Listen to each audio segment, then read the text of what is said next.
Hello po. Ngayon po nandito po ako ngayon sa second floor. So dito po na-install na po namin yung pinakahamba po dun sa may balcony natin sa labas. Ito po yung mga pintuan na steel door. Ito po, meron na rin po. Napalagyan ko na rin ng hamba. Dito naman po, nakakasan na rin po ito sa walk-in closet. Nakalagay na rin po.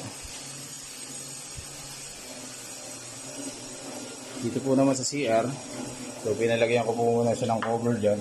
Pinalagyan ko po muna yung mga karton-karton para po hindi siya ma-damage. Ito po ang pinagtapusan ngayon. So hindi ko pa po mailagay yung inodoro, yung ating dito. Kasi magkikisami po muna kami. Baka po kasi ma-damage po namin. So pinahol ko po muna ang paglalagay po nitong mga fixtures natin na ito. Also kung ipoproceed nyo na po yung para sa wall natin dito, yung PB board o kaya po tiles, ayan po, mayroon pa po tayong enough time para po ma-install po muna tayo bago ito may gasa. And then yung ating pong tempered glass dito na nakalagay, is Saturday po madi-deliver na.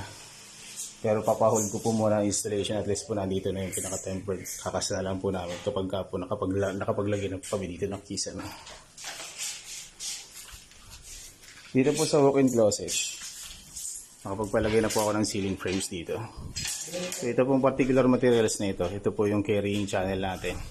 Nakakonekta po yan papunta dun sa buttons po ng ating roofing.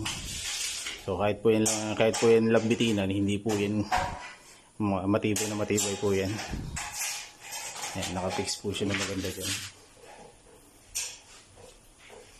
Ito pong part na ito po yung magiging magsisilbi pong manhole natin kapag po kailangan po natin na umakit po sa taas. Yan po ay palalagyan ko ng naiaangat po yan para po mabuksan. Para may access po tayo papunta sa ibabaw po ng pisame. Ngayon po, ang activity namin dito, ito po pinapambisahan ko na pong palagyan po ito ng ceiling frames itong sa master's bedroom. So yan po yung mga particular materials. Ito po ang pinalagay ko na dito instead po na wala angle is ito pong metal fairing na mas patibay po ito kumpara po sa wala angle. Ayan. Dito po sa loob ng walk-in closet, kung mapapansin nyo po dito, ito po ay magkakaroon po ng shadow gap. So meron pong space yan paikot. Pag ito pinalagay na namin ng board, pagbubuka po siyang naka-float o floating ceiling itong part na ito. So maganda po siya tingnan. Meron po siya nakalubog sa gilid. So halimbawa po, inaayos nyo po dito magkaroon pa po ng strip light, may space po para po may paglagyan dyan. So dito po sa master's bedroom, itong side po na ito saka itong side na ito, palalagyan ko rin po siya ng shadow gap para sa ceiling. Pero ito naman pong part na ito, so may part po na may bintana, ito po yung nakapasok na po pa ganun dahil po ang instruction sa akin yung para po naka-hide po yung ating curtain rod, mas maganda po siya tingnan. So nakaangat po ng kaunti yun doon, tapos papantay, bababa po ulit, magkakaroon na po tayo ng para po sa cove ceiling. And sa gitna, yung nakaangat po. O, ganun. So, maganda na po ito.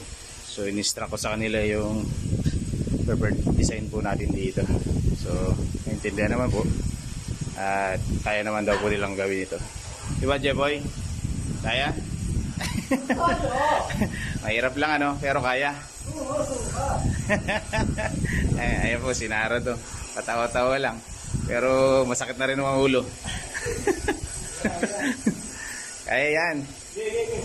Kaya bababada natin to para mas maging maayos.